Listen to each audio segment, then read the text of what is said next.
IPL 2025 match number 56 Mumbai Indians versus Gujarat Titans. ఈ రెండు teams కి ఇది ఒక క్రూషియల్ మ్యాచ్ ప్లే ఆఫ్స్ కి చేరాలంటే. అండ్ ముంబై ఇండియన్స్ కి రివెంజ్ మ్యాచ్ కూడా. అయితే ముంబై ఇండియన్స్ ఈ సీజన్ లో ఇప్పటి వరకు టోటల్ గా 11 మ్యాచెస్ ఆడింది.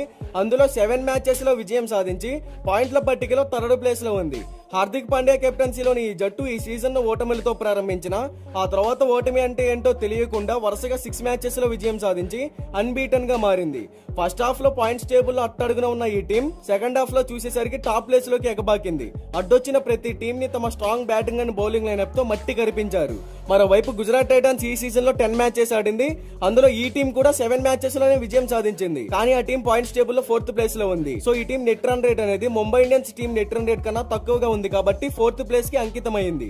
శుభ్మన్ గిల్ కెప్టెన్సీలోని ఈ జట్టు ఈ సీజన్ ను ఓటమితో ప్రారంభించిన విజయాలతోనే తమ ప్రయాణాన్ని కొనసాగిస్తోంది. టాప్ ఆర్డర్ నుంచి కన్సిస్టెన్సీ అండ్ బౌలర్స్ నుంచి వికెట్ టేకింగ్ పర్ఫార్మెన్స్ వీరి విజయాల బాటకు కారణం. అయితే ఈ మ్యాచ్ ఇరు జట్లకి ఎంతో ఇంపార్టెంట్ మ్యాచ్. ప్లే ఆఫ్స్ కి చేరాలంటే ఈ మ్యాచ్ లో గెలిచిన జట్టుకి ఆల్మోస్ట్ ప్లే ఆఫ్స్ బెర్త్ దక్కినట్టే. అయితే ఈ సీజన్ లో ఈ రెండు టీమ్స్ ఒకసారి తలబడ్డాయి.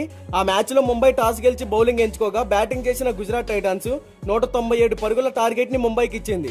లక్ష్య ఛేదనలో తడబడిన ముంబై ఇండియన్స్ 160 పరుగులకే కుప్పకూలింది. 36 పరుగుల తేడాతో విజయాన్ని సాధించింది Gujarat Titans.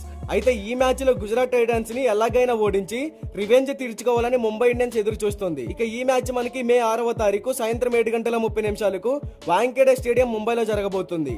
Mumbai pitch report గురించి మాట్లాడుకుంటే ఇది బ్యాటింగ్ కి అనుకూలమైన వికెట్. అయితే ఇన్నింగ్స్ ప్రారంభంలో పేసర్లకు కొంత స్వింగ్ అయితే లభిస్తుంది. కొత్త బంతి కొంత సీమ్ కదలికను కూడా అందిస్తుంది. పవర్ ప్లే లో బ్యాటర్లు కొంత జాగ్రత్తగా ఆడాలి. ఆ తర్వాత మంచి బ్యాటింగ్ అయితే చేయగలుగుతారు. సెకండ్ ఇన్నింగ్స్ లో డ్యూ అనేది బౌలర్స్ కి గ్రిప్ అందకుండా చేస్తుంది. అయినప్పటికీ టాస్ గెలిచిన కెప్టెన్ ముందుగా బౌలింగ్ చేసి టోటల్ ని ఛేదించే ధోరణిలో వెళ్తాడు. ఇక ఇక్కడ యావరేజ్ ఫస్ట్ బ్యాటింగ్ స్కోర్ వచ్చేసి 170 runs, average second batting score వచ్చేసి 159 రన్స్. ఇక బోత్ టీమ్స్ కి సంబంధించిన హెడ్ టు హెడ్ గురించి మాట్లాడుకుంటే ఇప్పటి వరకు ఈ రెండు టీమ్స్ మధ్య టోటల్ గా 6 మ్యాచెస్ జరిగితే అందులో గుజరాత్ టైటన్స్ 4 మ్యాచెస్ లో విజయం సాధించింది. ముంబై ఇండియన్స్ 2 మ్యాచెస్ లో విజయం సాధించింది. ఇక ఇరు జట్లకి సంబంధించిన ప్లేయింగ్ 11 గురించి మాట్లాడుకుంటే Mumbai Indians playing 11 Glen Rickelton, Rohit Sharma, Will Jacks, Suryakumar Yadav, Tilak Varma, Hardik Pandya, నమందీర్, కార్బన్ బైస్, Deepak Chahar, Trent Boult, Jasprit Bumrah, impact player గా Raj Bawa. Gujarat Titans playing 11 Sai Sudharsan, Shubman Gill, Jos Buttler, Washington Sundar, Rahul Tewatia, Shahrukh Khan, Rashid Khan, Sai Kishore, Gerald Coetzee, Mohammed Siraj, Prasidh Krishna, impact player గా ఇషాంత్ శర్మ. మరి ఈ రెండు టీమ్స్ లో ఏ టీం గెలుస్తుంది అని మీరు అనుకుంటున్నారో కామెంట్ చేయండి.